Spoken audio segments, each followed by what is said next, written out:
Ya, di materi pertama kita akan mempelajari tentang hierarki kebutuhan dari teoris Abraham Maslow. Nah, teori ini sebenarnya teori motivasi. Jadi Abraham Maslow ini dia basicnya adalah psikologi, ya.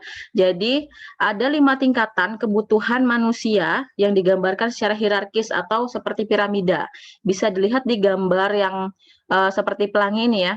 Dari yang paling bawah itu kebutuhan fisiologis, lalu ada kebutuhan keamanan, lalu ada kebutuhan mencintai atau memiliki atau dicintai atau dimiliki, lalu kebutuhan harga diri, dan yang paling tinggi nanti ada aktualisasi diri. Jadi dalam hierarki ini ada dua tipe atau dua jenis kebutuhan. Yang pertama adalah deficiency needs atau kebutuhan akibat adanya kekurangan. Artinya ketika kurang itu harus dipenuhi. Kalau tidak dipenuhi nanti ada hal atau kerusakan ketika kebutuhan-kebutuhan ini tidak dipenuhi. Berbeda dengan yang paling atas ya, di aktualisasi diri. Itu adalah kebutuhan untuk bertumbuh, berkembang. Artinya ketika ini pun tidak dilaksanakan ataupun ketika tidak dapat dicapai itu tidak terlalu bermasalah. Yang di deficiency needs kita lihat penjelasannya adalah kebutuhan yang dimotivasi oleh kekurangan. Semakin lama kebutuhan tidak terpenuhi, maka semakin tinggi motivasi untuk memenuhinya. Contohnya di sini yang paling gampang ya, yang paling gampang misalnya di daerah fisiologis. Fisiologis itu kan terdiri dari apa? Oksigenasi, nutrisi, ya, kebutuhan-kebutuhan fisiologis dasar yang untuk sel-sel kita. Ketika kebutuhan ini tidak terpenuhi, tentu saja itu jadinya kan ada kekurangan di situ, ada defisiensi di situ. Ketika itu tidak dipenuhi, maka ada balance-nya yang kurang. Jadi homeostasis ataupun keseimbangan tubuh juga berkurang. Akibatnya sakit ya. Terus setelah itu tidak mampu berfungsi secara optimal, akibatnya nanti semakin tinggi motivasi untuk memenuhinya. Maksudnya semakin tinggi motivasinya adalah dia itu kalau misalnya dia tidak terpenuhi, dia akan makin sengsara ataupun ada kekurangan. Nah, yang being growth, yang needs, kebutuhan tambahan yang bukan berasal dari kekurangan. Tadi kan kalau itu ada kekurangan ya, defisiensi kan kekurangan. Namun kebutuhan yang dipenuhi untuk memenuhi kebutuhan untuk tumbuh sebagai pribadi.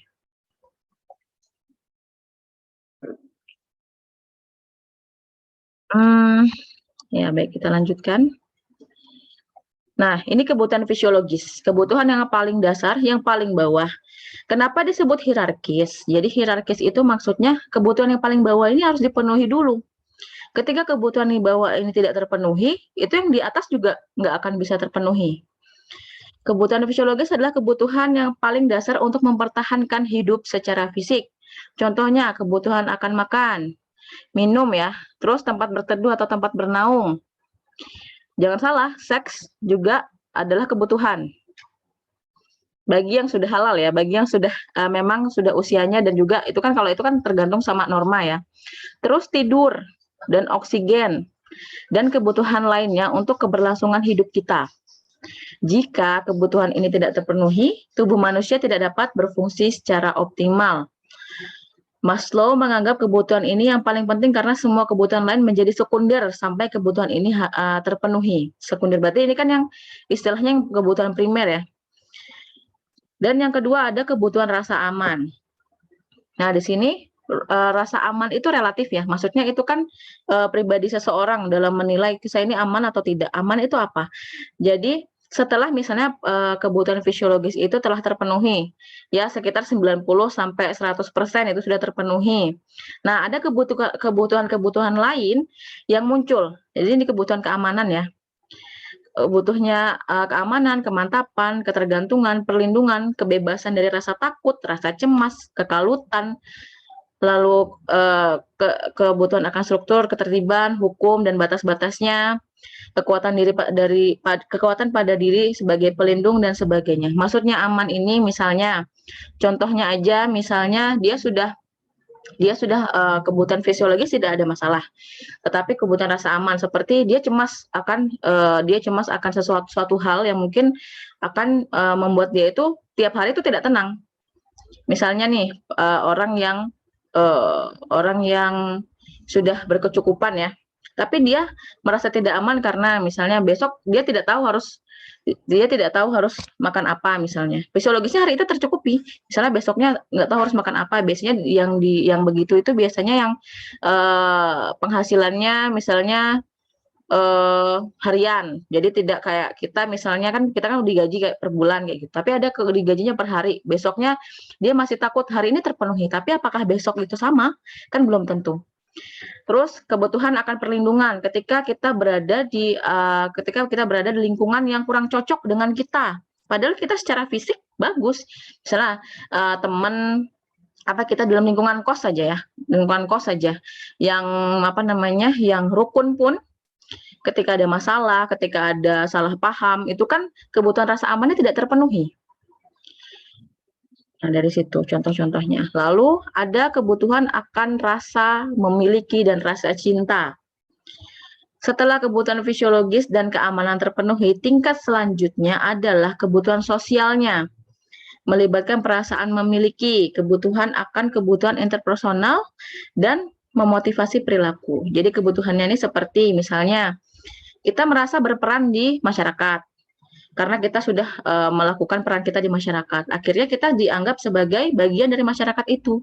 Kita disayangi, dicintai, diperdulikan, ya. Lalu kita juga melakukan hal yang menebarkan bahasanya itu menebarkan rasa cinta kita kepada yang lain, keluarga, teman, hubungan interpersonal yang baik antara rekan kerja. Nah, seperti itu. Dan ini ada kebutuhan akan harga diri. Nah, kebutuhan akan harga diri ini setelah tadi sudah dicintai, sudah memiliki, terus lalu ada kebutuhan harga diri ini, dia itu berdasar pada penilaian orang lain terhadap kita. Ketika kita dinilai orang lain buruk, tentu saja kan kita pengen untuk harga diri kita itu bagus di depan orang lain. Kita dinilai bahwa kita tuh adalah orang baik. Beda nih sama yang memang dia kalau misalnya kebutuhan akan dinilai baik itu kan juga relatif ya, dinilai baik atas apa seperti itu. Tapi kalau misalnya dia memang butuh, saya misalnya sebagai dosen, kebutuhan harga diri saya ya saya bisa melakukan hal ataupun job description saya. Tapi ketika saya tidak bisa, lalu saya dinilai tidak kompeten, itu kan menghancurkan ya. Maksudnya kebutuhan harga diri saya jadi berkurang. Dengan apa lagi saya bisa memperbaikinya ya, saya dengan melakukan misalnya diberi sanksi, misalnya kayak gitu kan, diberi sanksi ataupun diberi peringatan. Nah, itu kan salah satu hal yang bisa saya lakukan untuk menaikkan kembali harga diri saya. Hasrat akan nama baik, prestis ya, penghormatan dan penghargaan diri dari orang lain. Jadi seperti kita tuh selalu ingin bahwa kita melakukan yang terbaik dan kita diapresiasi. Nah, seperti itu kebutuhan harga diri. Lalu selanjutnya ada, nah ini tadi, yang kebutuhan tambahan. Ini jarang sekali bisa orang-orang itu bisa sampai ke tahap ini. Karena ini kan tahap pilihan ya. Apakah dia mau beraktualisasi diri? Maksudnya itu bagaimana beraktualisasi diri. Menjadikan diri kita aktual. Aktual dalam diri kita sendiri, kita mempunyai mimpi, kita mempunyai tujuan, kita mempunyai cita-cita. Untuk mengembangkan diri. Nah, ini kan ada perkembangan paling tinggi dan penggunaan semua bakat yang dimiliki. Mungkin sebagian orang saja sudah bisa memperlakukan dirinya sesuai dengan apa yang diminta orang lain. Tapi kalau kebutuhan akan aktualisasi diri ini, maksudnya kita jadi diri kita sendiri. Sebagai contoh cara saya mengaktualisasi diri adalah dengan cara tidak berhenti mengejar ilmu pengetahuan. Itu aktualisasi diri saya. Apakah saya akan rugi ketika saya tidak melakukannya? Tidak. Tapi ada kepuasan diri, ada harga diri untuk kita sendiri. Kalau tadi kan kebutuhan akan harga diri itu dinilai orang ya. Nah, ini dalam kebutuhan aktualisasi diri ini kita menilai diri kita sendiri.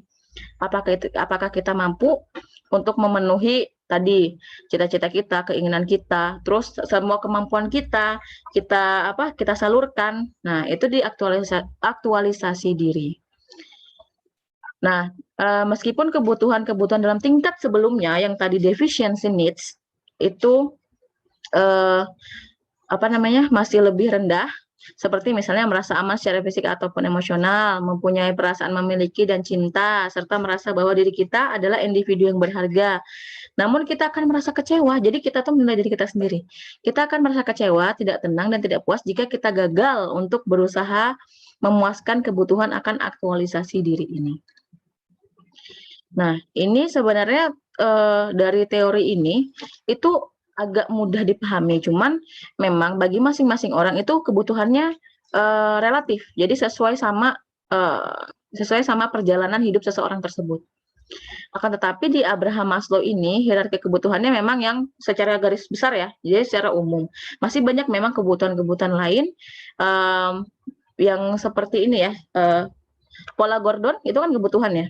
Pola Gordon kita memeriksa apakah semua eliminasi, tidur ya, terus setelah itu kebutuhan yang psikologis apakah sudah terpenuhi. Nah itu kan teori yang berbeda. Tapi dari Abraham Maslow ini dia melakukan teori yang secara umum. Tadi mungkin yang fisiologis nanti di teoris lain seperti si Gordon itu dipecah lagi nanti banyak dipecah lagi menjadi kebutuhan apa yang menyangkut fisiologis. Sebelum saya berlanjut kepada materi berikutnya agak panjang sih, untuk kebutuhan rasa aman dan nyaman nanti agak panjang, tapi nanti saya coba persingkat ya, dan juga supaya nggak terlalu banyak ya hari ini. Ada yang mau ditanyakan dulu nggak untuk yang Maslow? Silakan langsung bertanya saja, di unmute. Apa udah tahu semua ini ya, Abraham Maslow udah belajar semua? Kemarin katanya ada penugasan ya?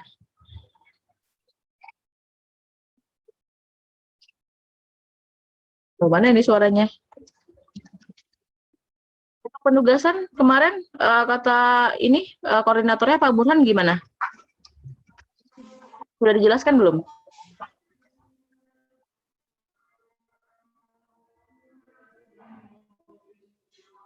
Ada yang mau mewakili mungkin?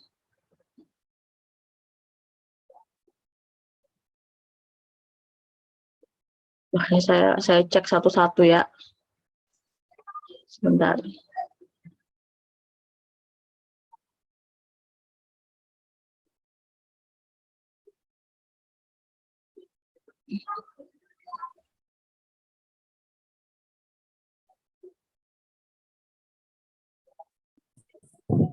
Ini semuanya ABCD udah masuk kan ya?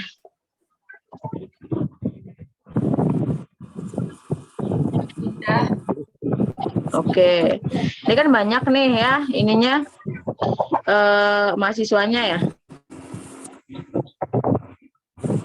Kemarin saya tanya dulu deh. Kemarin soalnya saya tanyakan kemarin katanya terserah dari dosen pengampu untuk melakukan penugasan yang bagian mana. Karena kan kalau di RPP itu dia penugasannya hierarki Abraham Maslow. Ibu, maaf, suara Ibu putus-putus. Oh, putus-putus ya. Sebentar. Suaranya di putus dulu. Oke, saya. Suara Ibu, Bu. Oke. Sebentar, saya ganti jaringan dulu.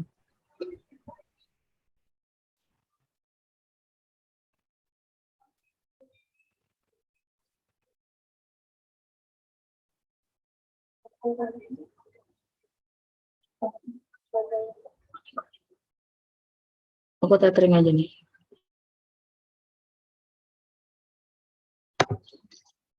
Ini masih putus-putus nggak ya, teman-teman? Enggak, Bu. Udah ya. Oke, sudah bagus ya.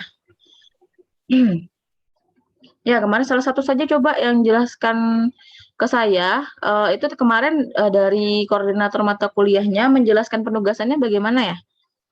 Karena kemarin saya tanya katanya terserah saya nanti memberikan penugasan yang bagaimana. Kemarin dijelaskan oleh koordinatornya bagaimana penugasan yang ini, yang pertemuan 1.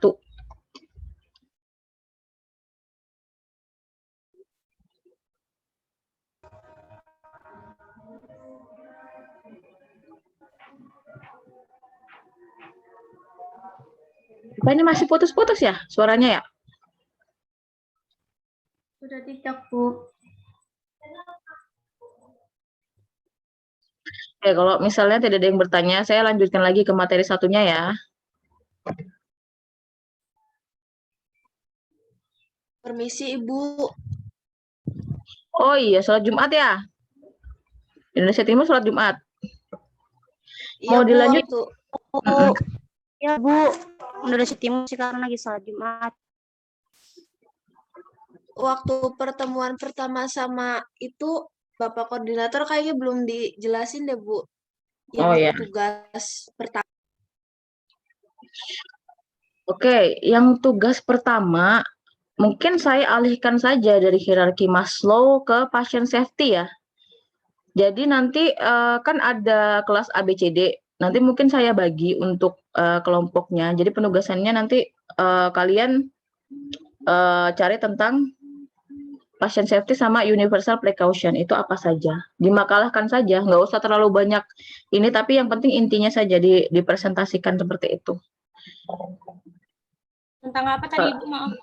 Tentang ini, patient safety, ada kan yang di RPP itu kayak kalau nggak salah itu di poin nomor 3 apa 4 ya, saya lupa. Terakhir, di patient safety, di ruang patient safety sama universal precaution di ruang isolasi. Nanti ada satu, kan nanti dibagi saja. Satu kelompok ada, satu kelas ada berapa orang ya biasanya ya? Kelompok A. Kelas A ada berapa mahasiswa? Ada 50-an, Bu. 50? Iya, satu kelas. Wow, 50 ya.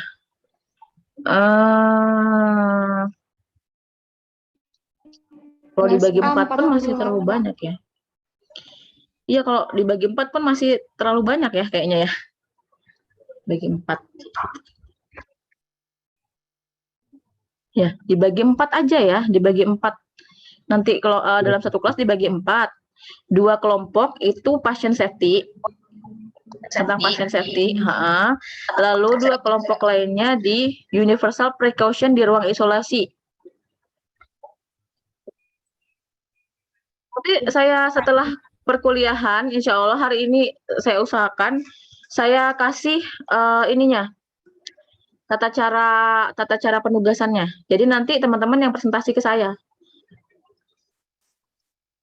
Ada 4 kelompok dalam satu kelas, 2 kelompok untuk patient safety yang menjelaskan patient safety dan 2 kelompok untuk universal precaution di ruang isolasi. Materinya banyak kok itu sebenarnya. Tinggal kalian aja lagi nanti untuk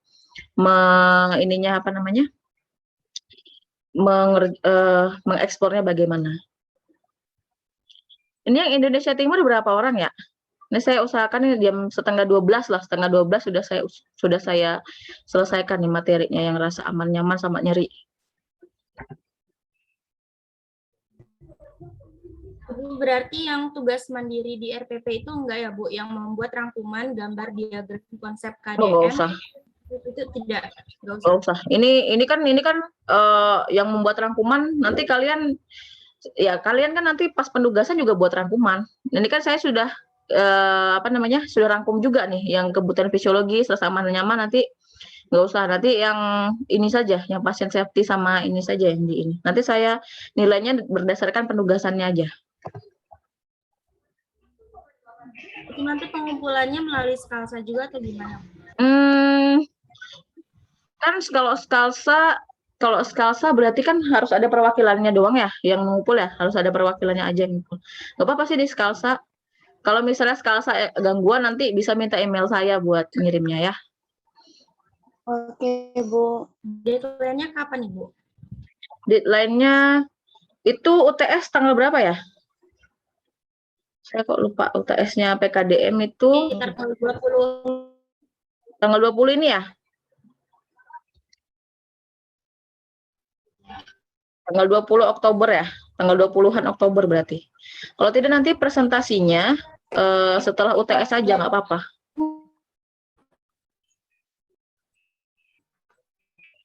Biar waktunya panjang. Ini nggak stabil lagi ya jaringannya. Maaf, Bu, suaranya putus-putus. Oh my God, tiba-tiba keluar dong. Sebentar. Sudah. Maaf teman-teman, ini ternyata memang jaringan saya yang tidak stabil.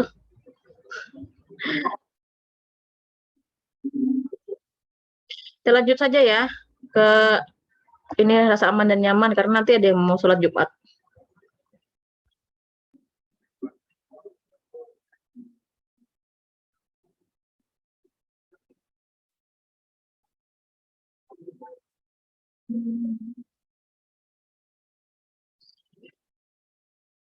Baik, kita lanjutkan ke kebutuhan rasa aman dan nyaman. Nah, di sini ada konsep dari rasa aman dulu. Tadi di kebutuhan Maslow, hierarki kebutuhan Maslow kan ada kebutuhan safety atau rasa aman.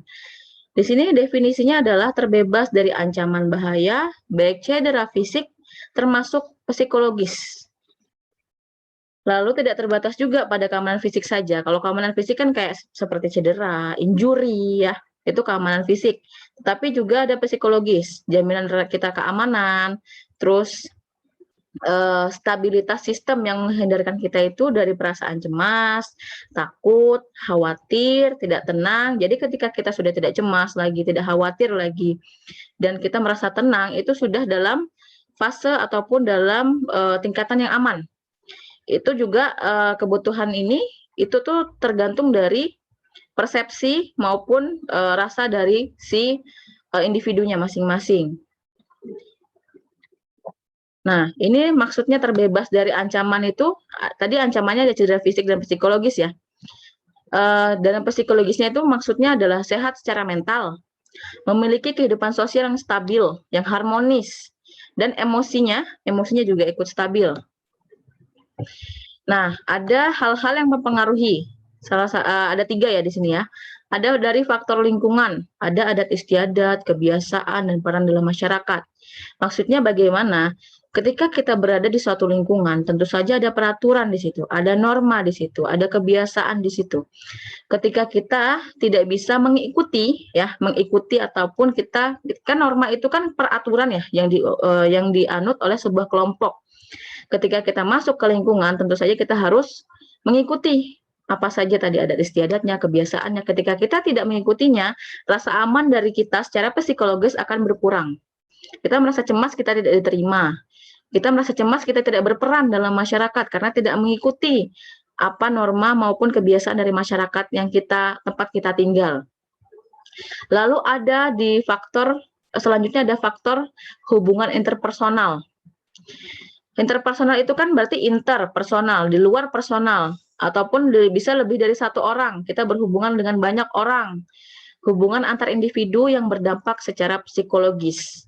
Hubungan komunitas yang saling membantu, termasuk di dalamnya adalah kebutuhan privasi atau kontrol seleksi dalam berhubungan dengan orang lain. Maksudnya kita tidak bisa nih, contohnya itu misalnya kita punya teman, tapi ada teman yang kita anggap dia teman biasa, tapi ada teman yang kita percaya semua hal ke dia gitu.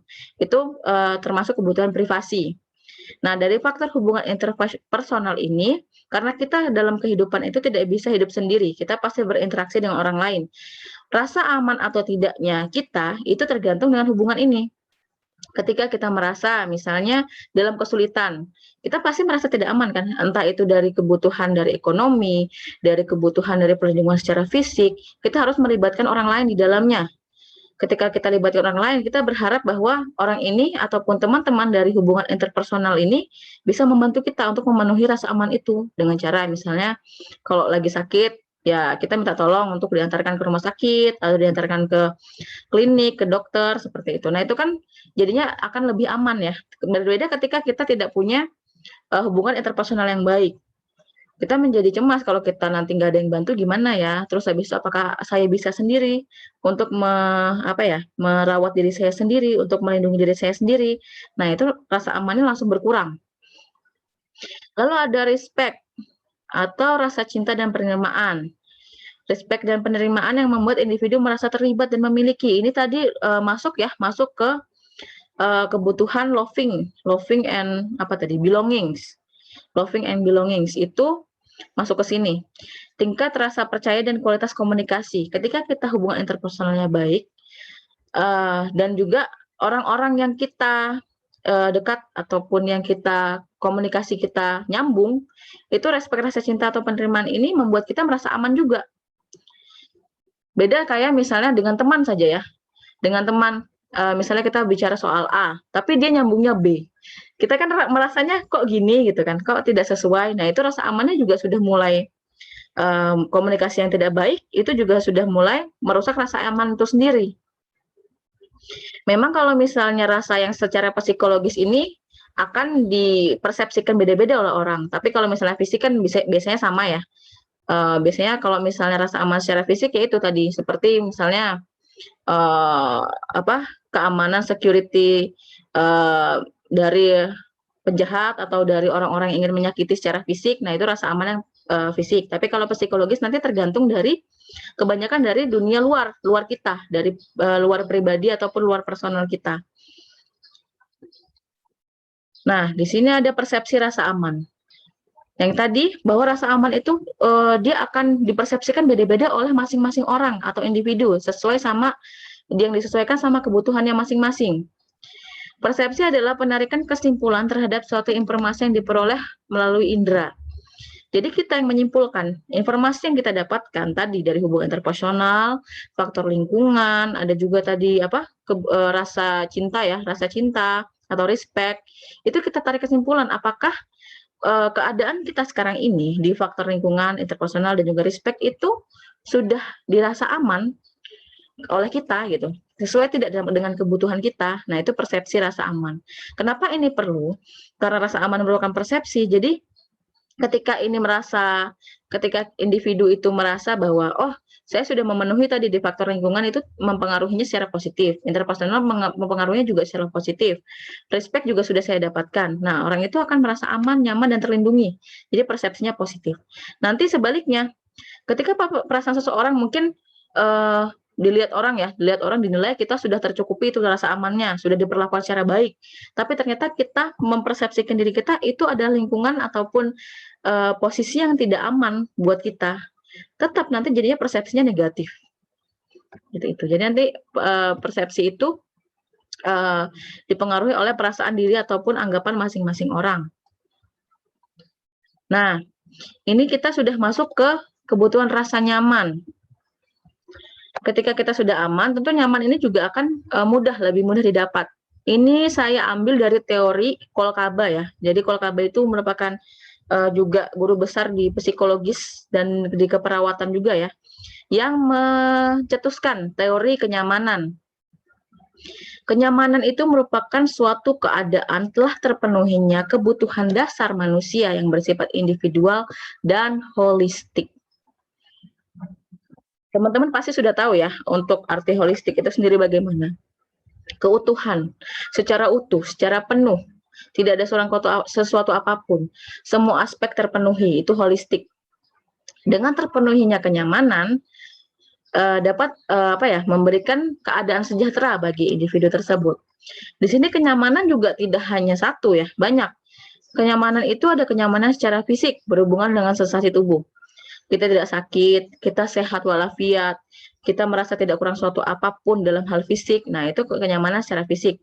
Ada kenyamanan secara sosial, berhubungan interpersonal dengan baik dengan keluarga dan juga lingkungan sosial, itu kenyamanan secara sosial. Kita merasa aman dan nyaman.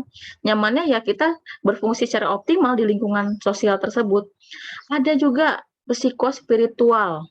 Yang ketiga, psikospiritual, hubungan dengan kewaspadaan internal dalam diri seseorang. Ada harga diri tadi ya, ada makna dalam kehidupan. Dia merasa bahwa saya sudah berharga dengan melakukan apa yang saya bisa. Saya sudah tercukupi makna kehidupan saya. Tadi juga bisa dilakukan. Jadi spiritual itu bukan agama ya.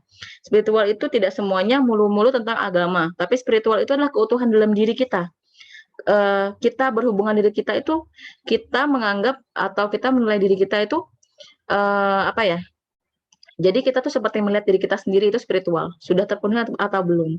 Spirit kan jiwa, spirit itu jiwa, spiritual hal-hal yang berkaitan dengan jiwa kita sendiri, termasuk di dalamnya mungkin ada religiositas. Nah, makna kita hidup itu misalnya pada seorang muslim ya, seorang muslim kan makna hidup dia dihidupkan adalah untuk beribadah. Ketika dia tidak beribadah dia merasa kurang. Nah, itu ada juga kebutuhan rasa nyaman yang itu yang dalam hal religiusitas. Tapi spiritual itu lebih besar lagi. Kebutuhan secara utuh dari dalam diri kita sendiri untuk kita menilai diri kita itu sudah cukup atau belum, tadi aktualisasinya sudah cukup atau belum, sudah tercapai atau belum keinginan kita. Nah, itu psikospiritual. Lalu lingkungan, berhubungan dengan latar belakang pengalaman eksternal seperti yaitu tadi cahaya, bunyi, temperatur ya. Terlalu panas, terlalu dingin kita nggak nyaman. Terus cahaya terlalu silau, kita jadi matanya lebih lebih sakit. Nah, itu lingkungan. Lalu sosiokultural, berkenaan dengan hubungan antar personal keluarga dan sosial atau masyarakat, ada kebutuhan keuangan ya, keuangan, kesehatan, kegiatan religius, tradisi keluarga masyarakat dan sebagainya. Di sini masuknya sudah langsung di lingkungan kultur atau budaya, hal-hal yang berkaitan dengan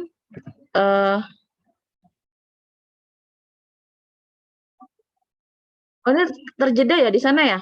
Atau ada yang ini nggak, putus-putus nggak? Atau ada yang bagus nih penyampaian saya, maksudnya tidak keputus-putus. Ini video saya terputus-putus atau bagaimana ya? Di saya sedang bagus. Ada yang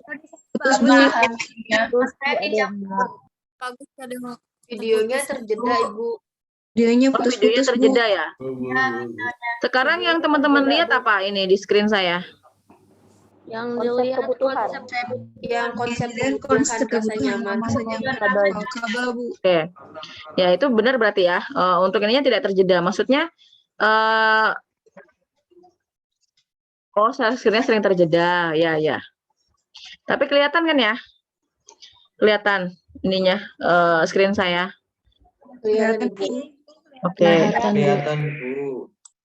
Tapi baik kita terlihat lanjutkan detik. lagi. Oke, kita lanjutkan lagi ya. Sampai mana tadi saya lupa. Oh ya, sosiokultural.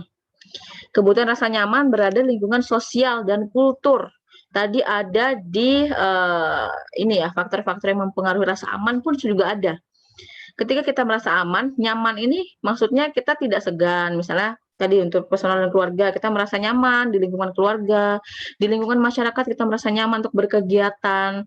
Terus setelah itu ada tadi ya, di masyarakat itu ada rasa nyaman di aspek keuangan, perawatan kesehatan ya. Kita mendapatkan pelayanan kesehatan yang sesuai dengan apa yang kita inginkan. Terus ada kegiatan religius yang terpenuhi, ada tradisi keluarga atau masyarakat yang masih bisa kita jalankan. Nah, itu kebutuhan rasa nyaman juga.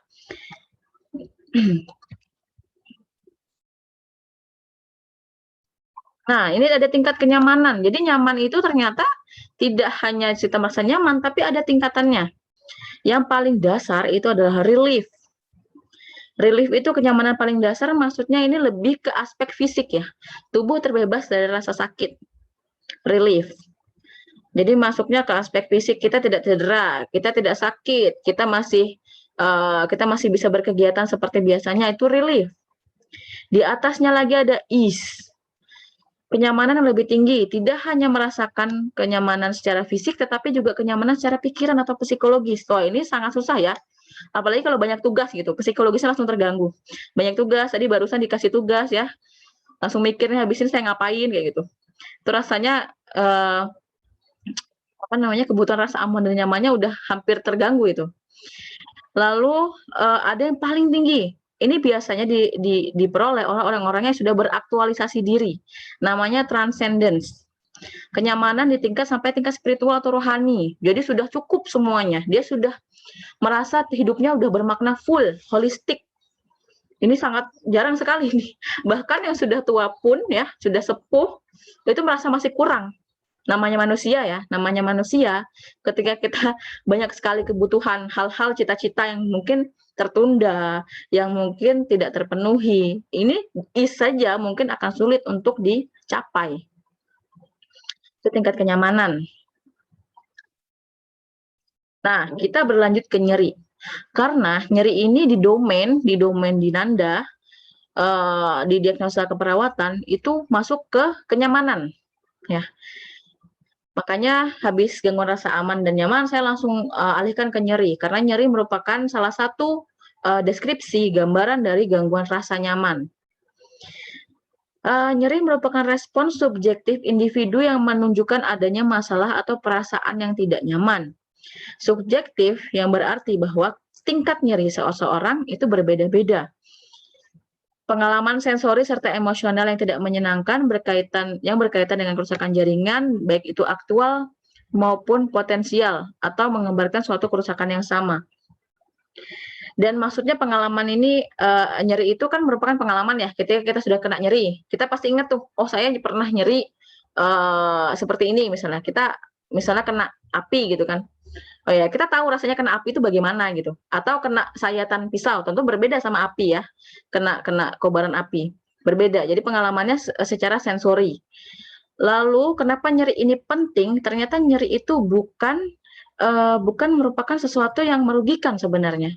Tapi karena perannya ini sangat penting sebagai alarm bahaya atau potensi bahaya. Contoh mudahnya itu ada di pasien diabetes mellitus.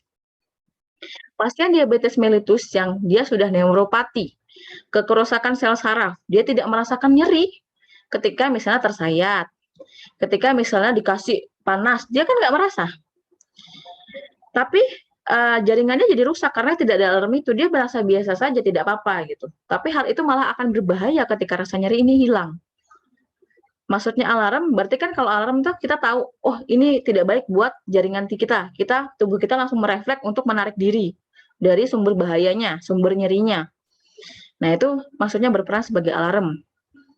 Jangan salah bahwa demam ya, sakit itu juga alarm bagi tubuh kita. Ketika kita tidak tahu bahwa tubuh kita itu bermasalah, alarm kita juga ikut bermasalah, kita bisa saja itu adalah keadaan yang mengancam jiwa.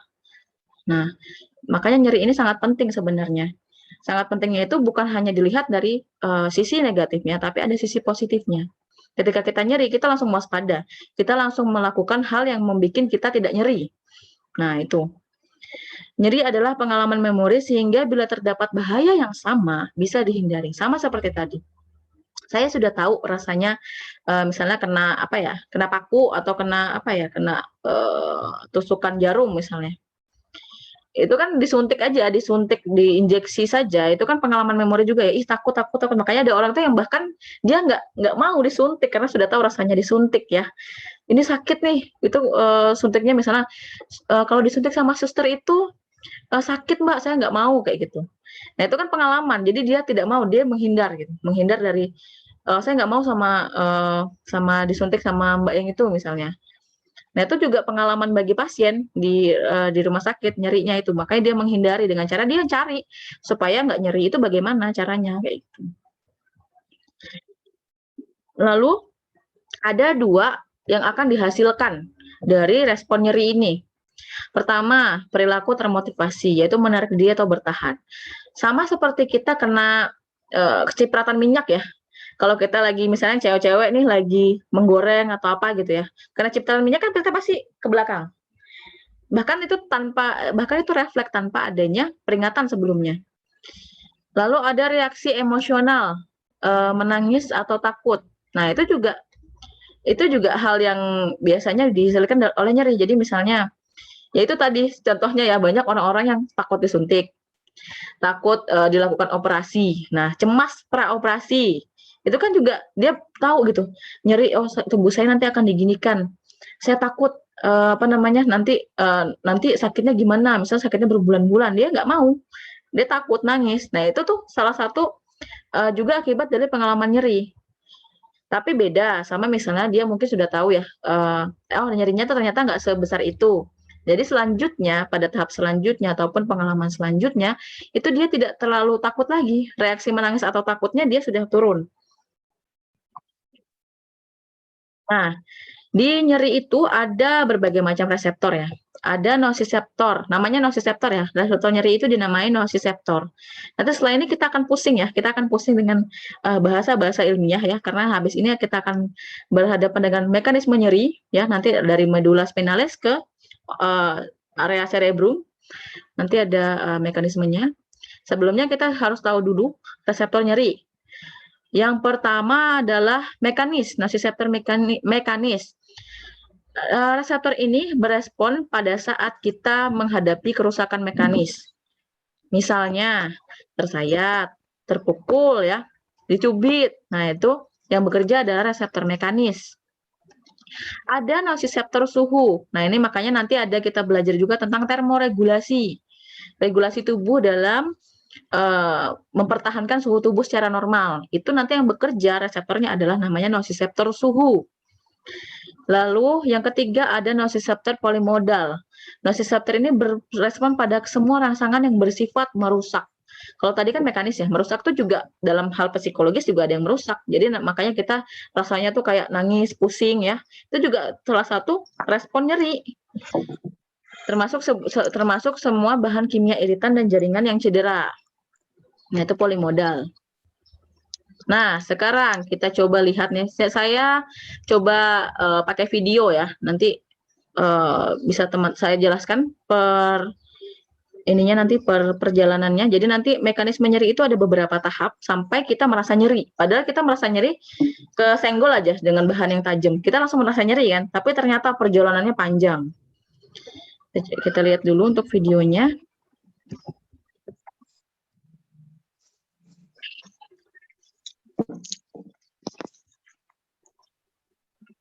Nah, di sini.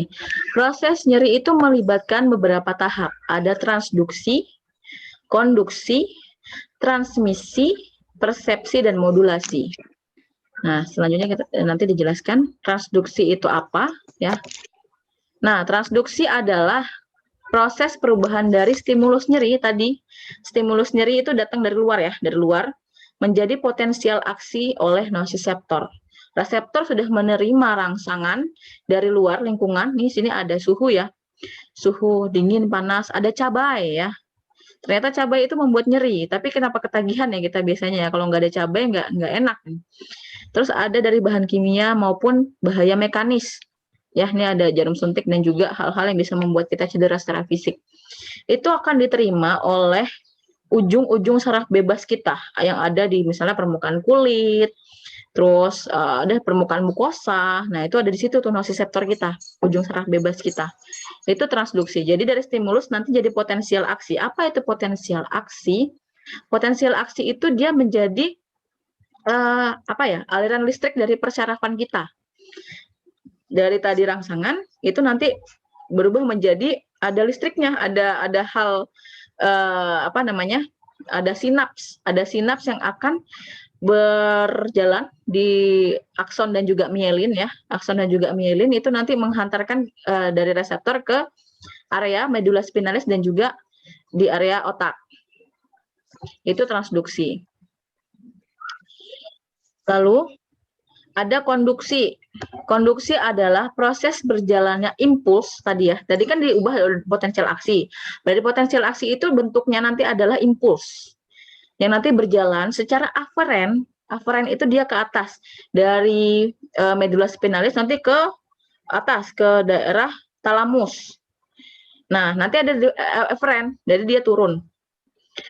Serabut yang berperan dalam hal ini adalah namanya serabut A delta dan C. Serabut A delta ini biasanya ataupun dia itu hantaran dari nociceptor mekanis dan suhu. Kalau yang C ini untuk nociceptor polimodal. Dan dia berjalan di konduksi ini, proses impulsnya itu aferen ke medula spinalis.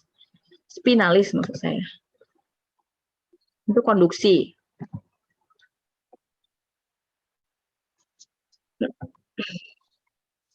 Dan ada namanya lagi transmisi.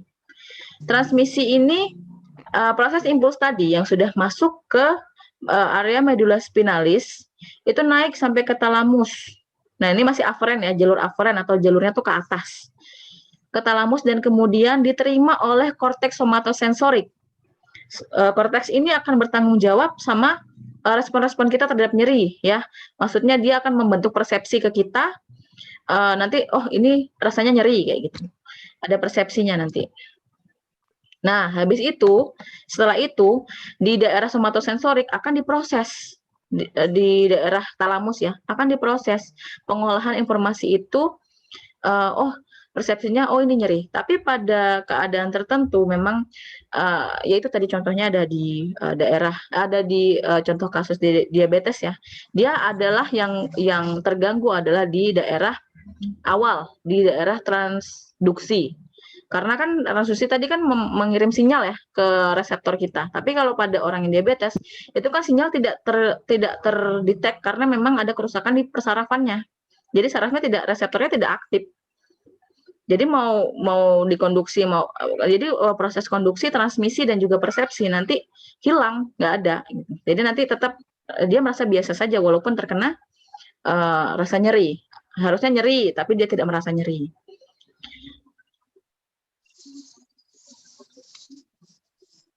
Nah sebentar.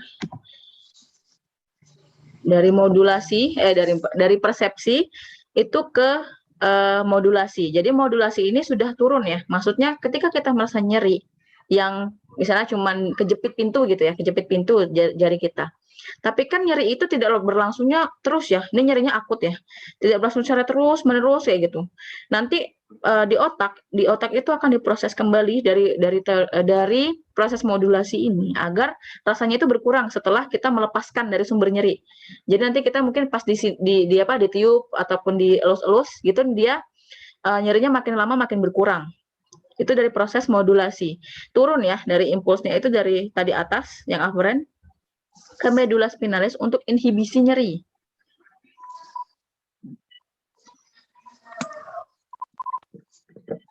Nah, kita lihat dari proses yang ini secara lengkapnya. Jadi transduksi dulu.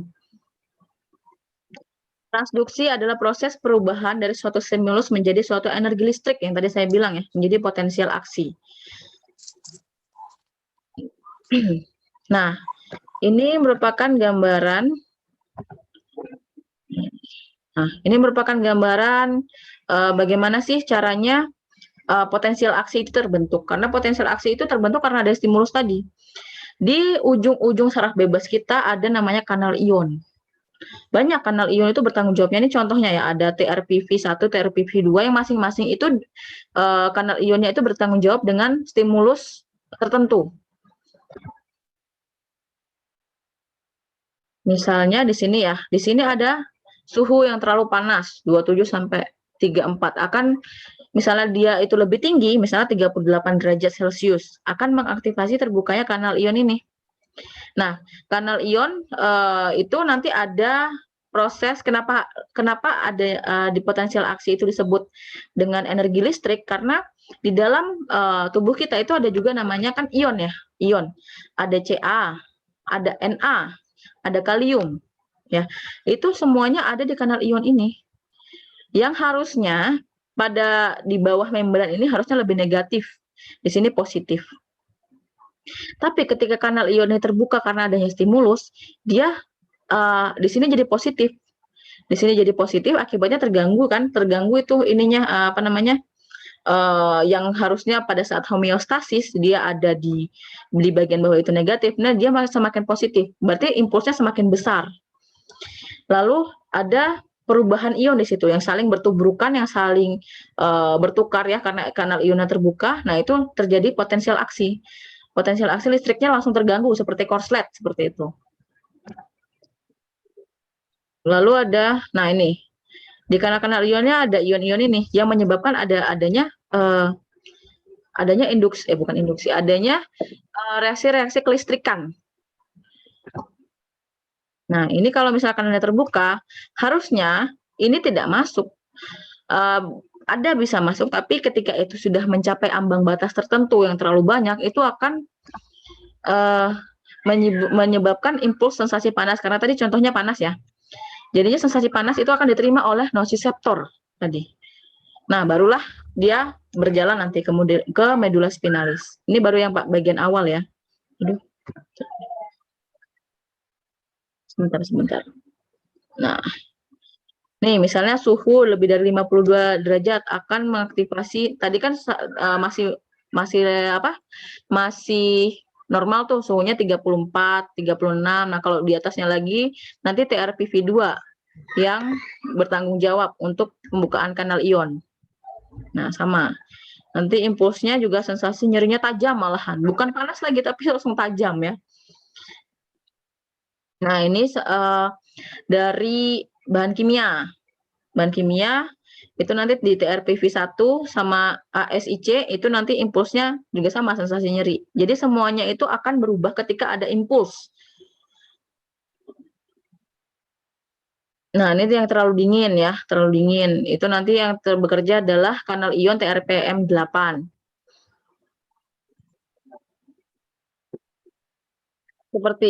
Seperti itu nanti sampai adanya proses yang kedua yaitu konduksi.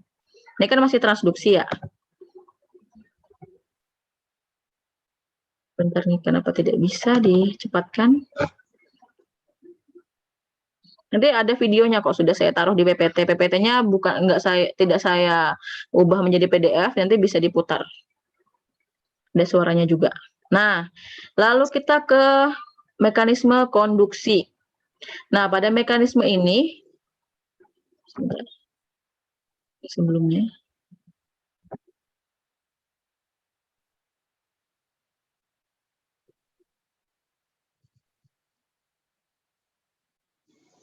iya, dia mekanisme ini dari tadi yang impulsnya tadi kan berjalan menuju, tadi potensial aksi sudah terjadi ya, potensial aksi sudah terjadi, lalu dia jalan nih ke serabut C tadi, dan serabut A delta.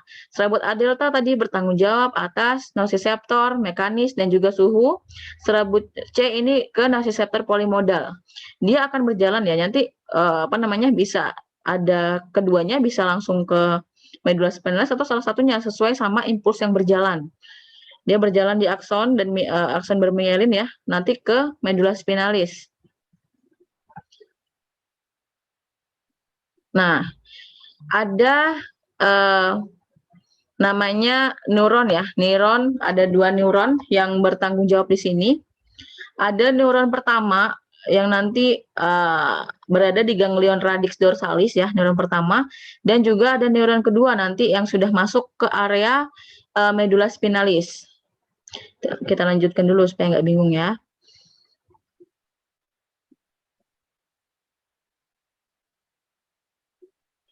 Nah, tadi sama impulsnya itu kan berada ataupun berasal dari serabut A delta dan C. Lalu ada serabut A beta nih, salah satu juga yang merupakan serabut reseptor mekanis ya. Nah, ini ada interneuron yang menghubungkan antara tadi impuls ke radix di medula spinalis. Nah, tadi impuls aferen ya. Aferen itu kan dia ke atas tuh, dia akan menuju ke atas. Ya Allah, maaf. Diterima oleh neuron kedua.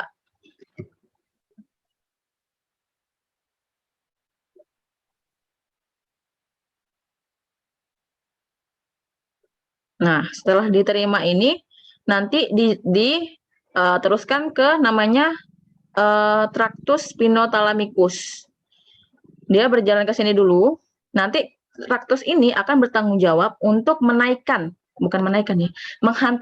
ke otak. Jadi nanti habis dari tractus itu diproses informasinya dari impuls tersebut nanti dinaikkan ke area talamus di area cerebri.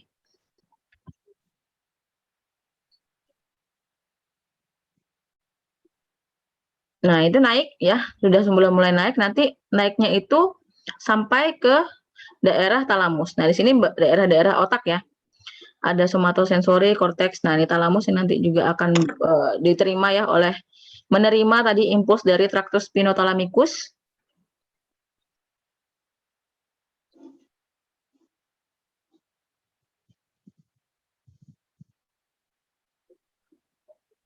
Nah, ini diteruskan ya, berjalan ascenden ke talamus. Talamus merupakan neuron yang ketiga. Tadi neuronnya ada 2 ya. Masya Allah. Ini kenapa terpencet terus?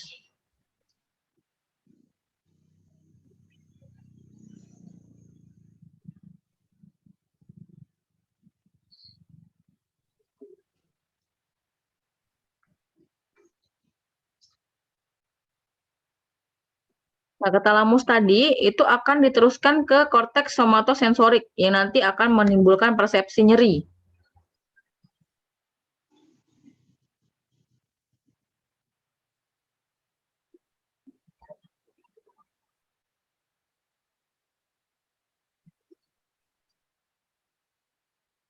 Maaf ya teman-teman, ini klik-klikannya agak error laptop saya.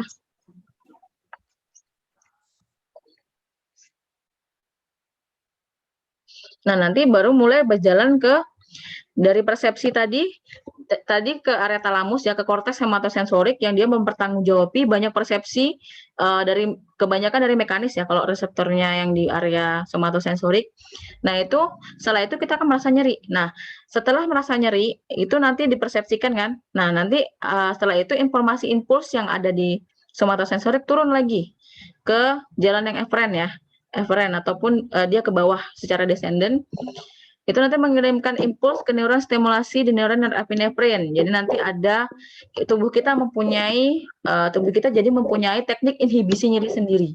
Jadi tidak usah diberikan berbagai macam obat anti nyeri, tapi tubuh kita ada proses sendiri dari yang tadi proses yang aferen, ya, yang eferen maksud saya, yang descendant itu nanti ada proses inhibisinya turun ke bawah ya.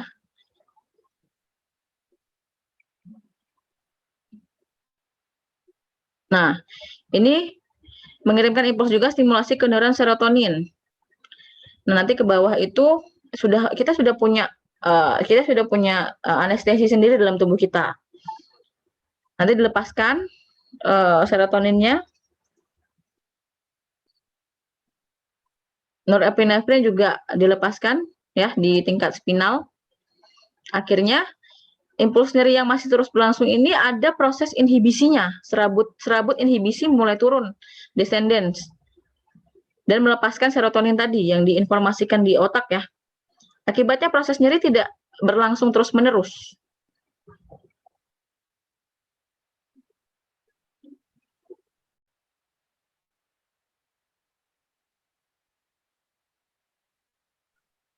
Nah, ini ada pengaktifan interneuron dari melepasan senyawa-senyawa tadi. Ini ada contohnya ya. Interneuron yang dilepaskan ada enkepalin, reseptor opioid.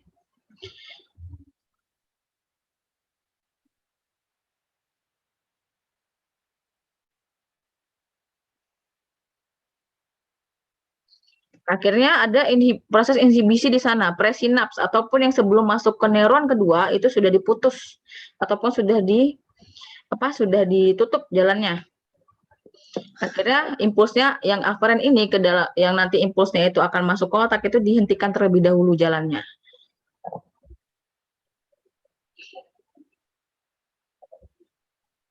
Nah, ini ada teori yang paling terkenal ya, ada namanya teori gate control.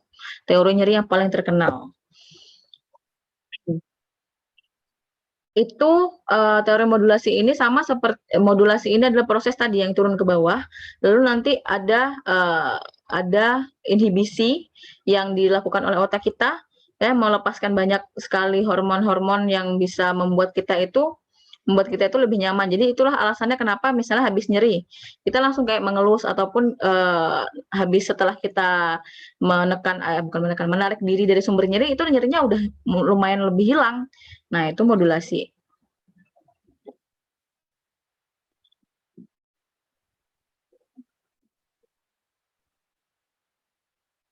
Nah, belum sampai di situ. Ini kita masih belajar lagi tentang mekanisme termoregulasi. Yang tadi aja udah pusing ya. Ini termoregulasi insya Allah tidak terlalu pusing seperti mekanisme nyeri tadi, karena nanti dasarnya kenapa harus diajarkan dari mekanisme nyeri, karena nanti dasar dari pemberian anestesi itu adalah untuk menginhibisi atau menutup jalannya tadi impuls-impuls tadi supaya tidak aktif sehingga rasa nyeri tidak akan diteruskan sampai ke bagian otak. Lalu ada mekanisme termoregulasi. Bagian dari otak yang akan menjadi termoregulasi ataupun yang akan mengatur tentang suhu tubuh kita adalah di hipotalamus. Jadi sebagai termostat pribadi bagi masing-masing individu. Sebentar, ini bahasa Inggris saya ini kan saja, mute-kan saja. Di bagian hipotalamus ini, kalau misalnya tadi kan kita sudah belajar tentang mekanisme nyeri yang dari impuls dan lain sebagainya, nanti ke reseptor, lalu ke medula spinalis dulu, baru naik ke talamus, di talamus diproses di korteks somatosensorik sehingga timbul persepsi, nanti diturunkan lagi ke medula spinalis lagi untuk melakukan inhibisi. Ini hampir sama mekanismenya seperti ketika kita kan tadi ada juga nyeri yang diakibatkan oleh suhu ya, oleh suhu dari luar. Nah, itu yang berperan nanti di mekanisme termoregulasi ini. Kenapa kita pada saat dingin itu dia sering poliuria ya, lebih sering buang air kecil, kenapa pas panas kita berkeringat. Nah, itu merupakan mekanisme yang dijalankan dari hipotalamus ini. Hipotalamus mengirimkan sinyal-sinyal kepada sel-sel tubuh. Tubuh kita terlalu panas, tubuh kita terlalu dingin, lakukan sesuatu. Nah, itu yang bertanggung jawab adalah hipotalamus.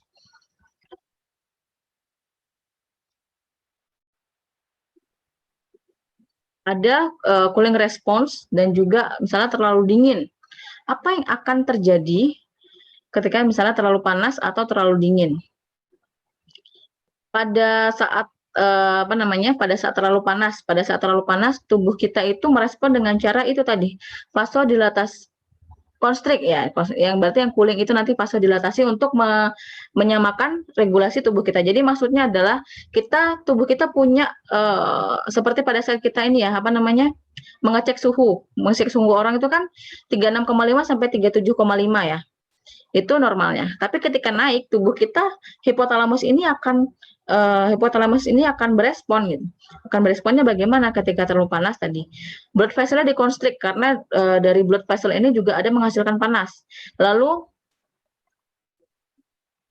pada saat dingin kita menggigil. Karena otot-otot tubuh kita menjadi lebih kaku. Nah, menggigil seperti itu. Kita akan mempertahankan panas dengan cara itu. Lalu banyak hal lagi ya. Yang ini thyroid glands. Thyroid glands-nya akan mengincrease ataupun basal metabolic rate kita akan lebih tinggi. Maksudnya nanti banyak pembakaran dari sistem penyimpanan energi ya, yang supaya kita itu lebih tubuh kita akan jadi lebih panas suhunya. Nah, apa yang terjadi ketika terlalu panas, terlalu hangat maksudnya? Tubuh kita akan berdilatasi, maksudnya pembuluh darah kita akan berdilatasi, lalu setelah itu di bagian kulit ataupun permukaan kulit akan berkeringat ya, karena kita mengeluarkan panas, tubuh kita terlalu panas, tolong keluarkan hasil panas tersebut melalui melalui saluran di bagian kulit. Breathing rate-nya increase karena terlalu panas ya. Kalau kita terlalu panas kan kayak ngos-ngosan ya. Nah, itu. Jadi nanti yang akan mengesetnya adalah si hipotalamus. Input. Jadi ada namanya set point. Set point itu maksudnya ketika suhu tubuh kita normal, 36,5 sampai 37,5. Mungkin dari 36 itu masih normal juga ya, 36,0 itu masih dibilang normal juga, sampai 37,5 itu udah pre-hipertermi. Nah, set point ini ada dari input yang tadi yang dilakukan ataupun dipersepsikan oleh kulit, hipotalamus itu mempertahankan set point ini. Ketika body ataupun tubuh kita terlalu panas, ada error signal di situ. Akibatnya ada negative feedback. Ini nanti ada di teori itu adalah positive and negative feedback. Maksudnya supaya seimbang kan kita harus ada yang dikeluarkan dan ada yang dikeluarkan, ada yang dimasukkan.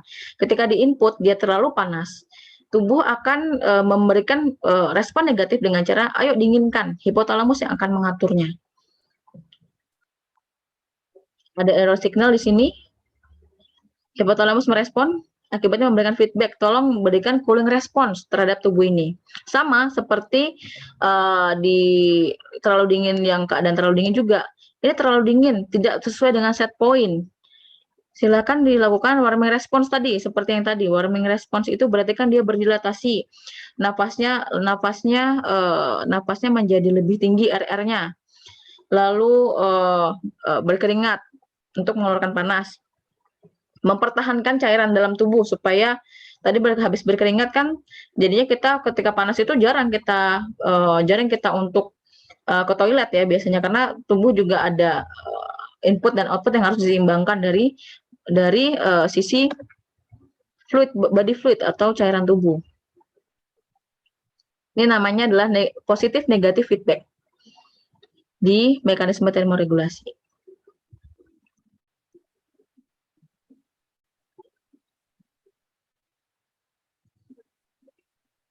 Oh, ini contoh sama.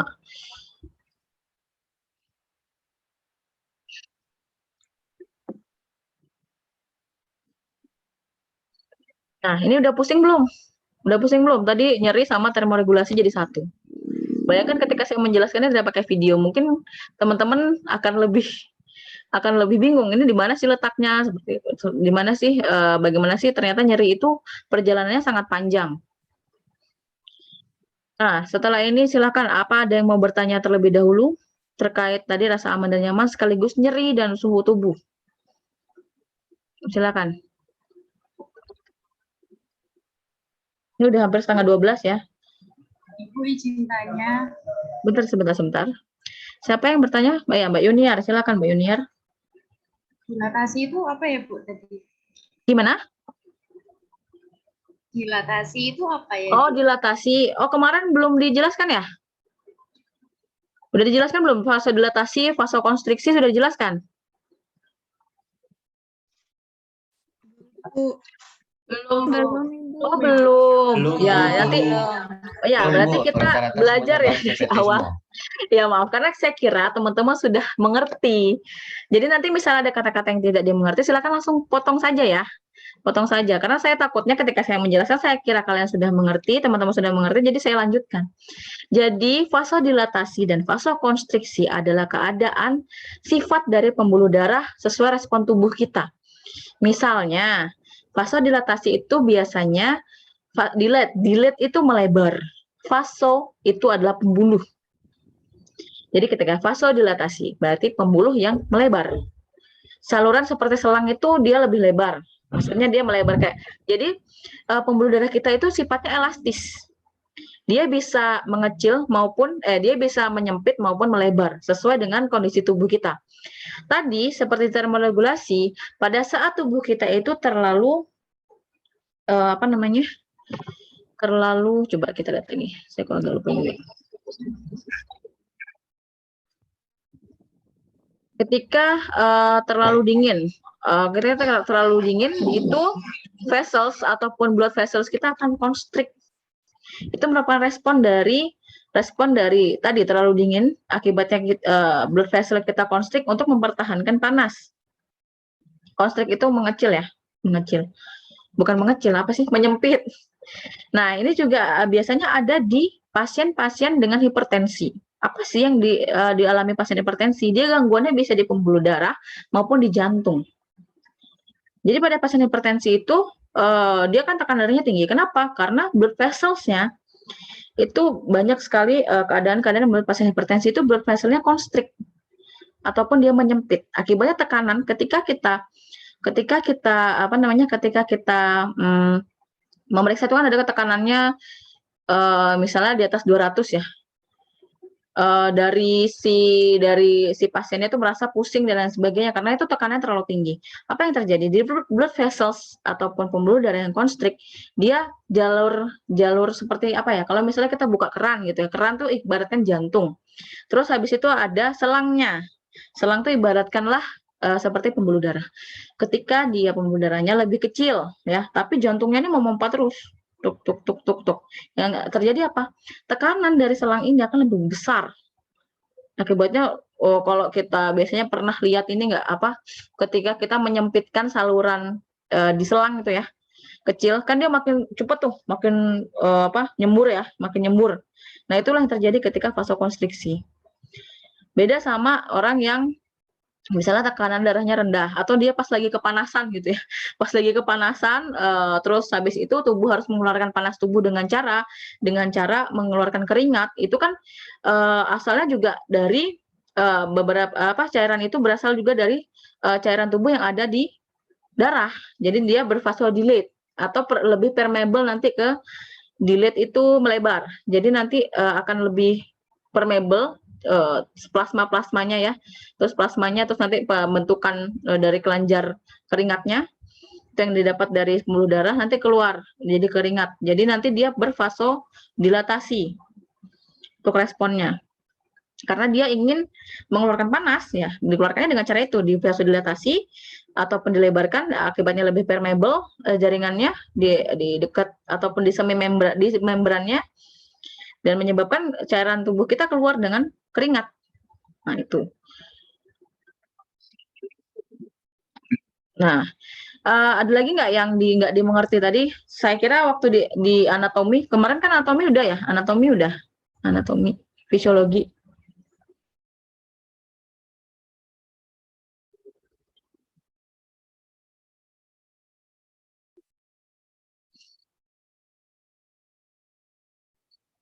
Ya, mohon maaf ya tadi saya kira teman-teman udah diajarin tentang vasokonstriksi dan vasodilatasi.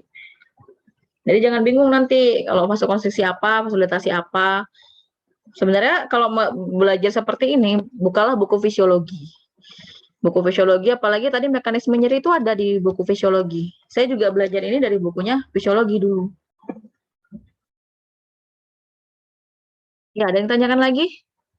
Tadi bagus ya pertanyaannya. Nanti buat teman-teman juga yang belum tahu, silahkan dipelajari lebih lanjut ya. Karena ini memang banyak sekali istilah-istilah medis yang harus teman-teman pahami sebelum masuk ke lapangan. Seperti tadi, vasodilatasi, vasokonstriksi, nanti pas debat, bukan debat ya, pas kolaborasi sama dokter ataupun tenaga medis lainnya, bingung. Kenapa? Apa itu vasokonstriksi?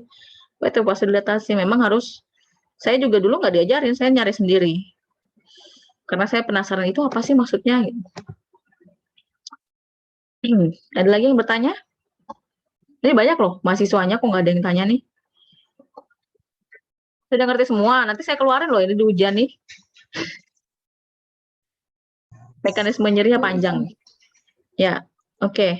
Siapa? Nama saya Santi Bibitianingsih dari kelas anestesi A. Izin bertanya mengenai tugas yang gantinya rangkuman gambar dan diagram. Kan tadi ada pasien safety dan universal apa Ibu ya? Ya, universal precaution. Itu dimakalahkan dan juga dipresentasikan. Detailnya kapan? Ini kan sebenarnya udah mau hampir sama ini. PowerPoint ya Bu ya? Iya, sama PowerPoint nanti teman-teman presentasi ke saya. Pasien safety, terus nanti dihubungkan sama ini ya, pasien safety di bidang anestesi ya. Biar teman-teman terbiasa untuk mencari tahu. Nanti saya kirimkan ininya, modul apa ya namanya? Susunannya harus nyusun apa seperti itu. Ininya apa sih namanya? Deadline-nya itu UTS-nya tanggal 20 ya? UTS tanggal berapa? Saya kok agak lupa UTS tanggal berapa. Kalau sekarang tanggal 15. UTS-nya seminggu lagi ya?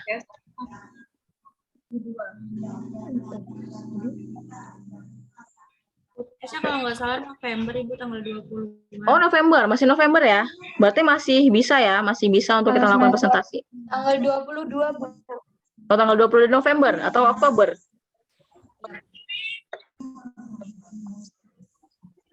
Itu tanggal 22 bulan apa? Bulan apa itu? November, Bu. November. Oke, masih ada waktu ya.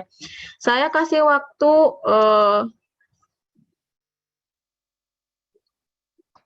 kalau saya kan fleksibel ya, maksudnya nanti teman-teman biar tapi kalau 2 minggu terlalu lama menurut saya. Sekitar 10 hari bisa nggak? 10 hari. Kan ini bukan maksudnya bukan makalah yang kayak semi penelitian, tapi ini makalah isinya ya tentang modul seperti modul pasien safety.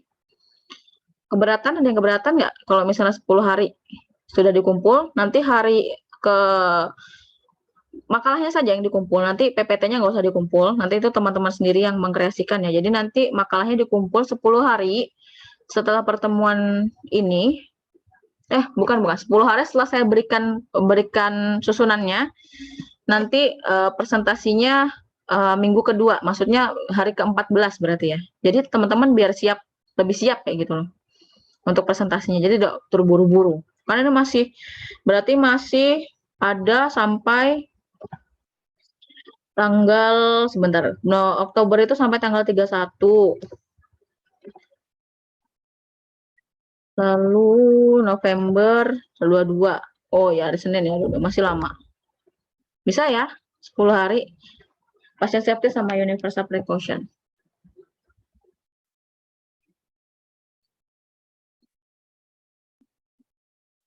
Jadi tugasnya adalah kelompok sekarang, presentasi per masing-masing kelas.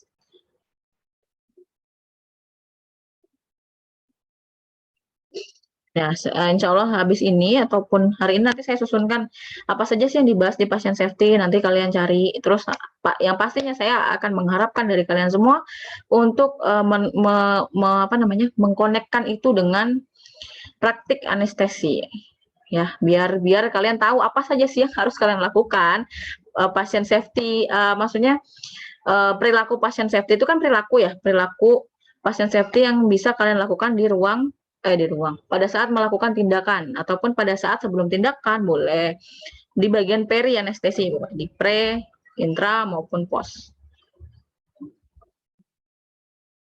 Bisa nanti pakai studi kasus juga bisa. Studi kasus itu maksudnya kita mengambil salah satu jurnal yang mungkin merupakan studi kasus tentang bahaya ataupun pasien safety yang tidak diawasi misalnya. Nah, itu banyak pelaporannya di anestesi. Anestesi itu memang kebanyakan penelitiannya case study ya, studi kasus. Ya. Ada lagi yang tanya? Ini saya paskan. Ini kan mau yang cowok-cowok kan pada mau ini ya, pada mau sholat Jumat ya, siap-siap sholat Jumat. Kalau tidak ada yang tanya nanti saya tutup.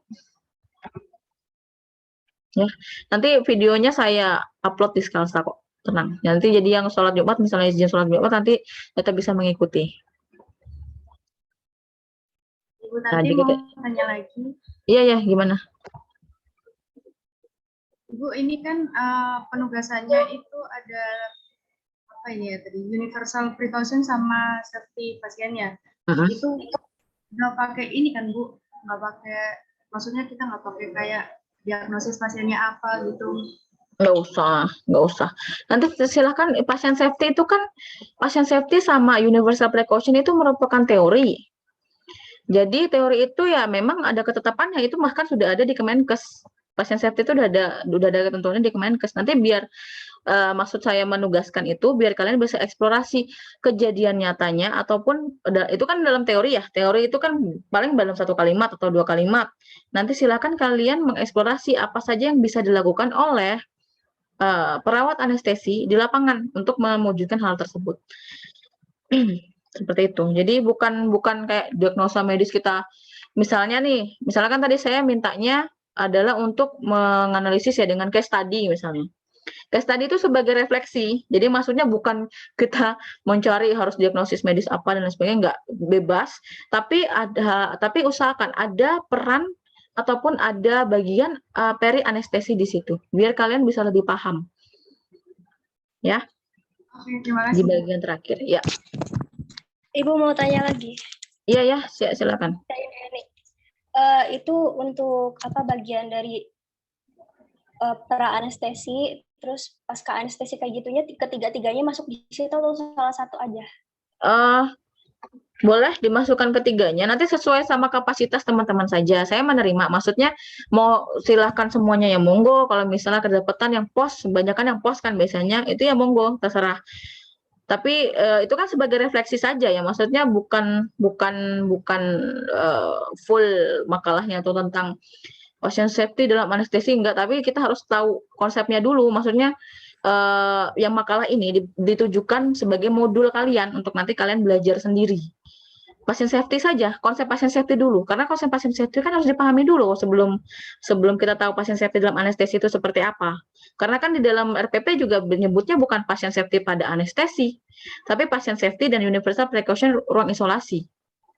Ruang isolasi juga jarang kan ada di anestesi. Ruang isolasi kan untuk pasien-pasien yang dengan ini, pasien-pasien yang dengan penyakit menular. Bahkan yang penyakit menular itu bukan dioperasi biasanya, ya direhabilitasi, ya kan? Nah, nanti biar misalnya nanti yang kedapatan universal precaution di ruang isolasi, ya saya bebaskan untuk sulit ya karena nyari anestesi di ruang isolasi itu. Jadi silahkan konsepnya saja. Tapi nanti yang di pasien safety karena itu juga menyangkut praktik keperawatan di ruang, bisa dipraktikkan di ruang OK oleh perawat anestesi, silakan itu dicantumkan.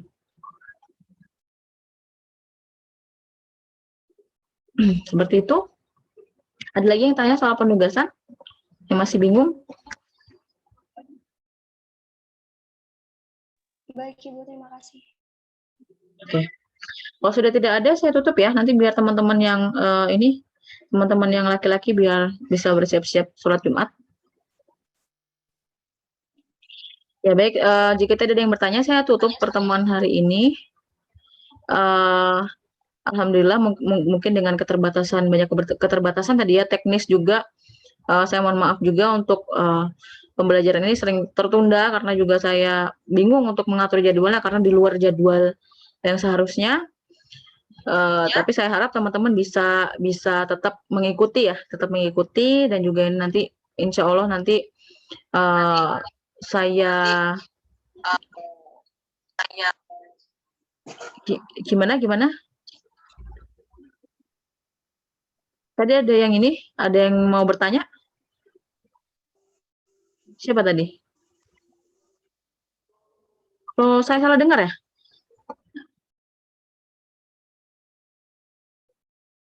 Oke, kalau begitu saya tutup. Gimana, Mas Bintang? Suara ibu yang dengung. Oh, dengung. Oh ya, oke. Bu, kalau Ya, baik. UTS nanti kira-kira materinya apa aja ya, Bu? Ya UTS ya semua materi yang sudah diajarkan dimasukkan UTS. Makanya sebelumnya kan ada rentangnya itu dari PP. Yang di atas UTS, nah itu akan dimasukkan semuanya sesuai sama dosen pengampunya. Jadi itu memang makanya dibuat seperti itu, plot-plot seperti itu karena biar kalian tahu di UTS itu apa sih yang diujiankan, nanti di UAS apa yang diujiankan kayak gitu. Nanti kan UAS gabungan tuh antara materi awal sampai akhir. Nah UAS akhir berarti semua materi akan dimasukkan. Gitu. Ini nanti materinya di-upload di Skelsa kan ya? Ini yang ini sudah saya upload materinya kalau yang ini. Tinggal videonya yang belum saya upload. Ini kan baru direkam videonya. Ya.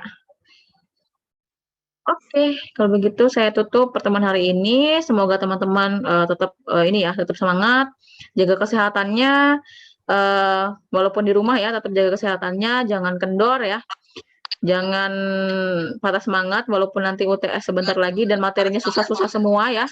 PKDM tuh lumayan susah loh menurut saya. Bahkan nanti di semester genap itu ada offline ya, pertemuan offline. Nah, nanti teman-teman akan ribet di situ karena benar-benar pertama kali teman-teman akan melihat cara perawat anestesi yang sebenarnya bekerja itu bagaimana ya. Nanti banyak itu prakteknya.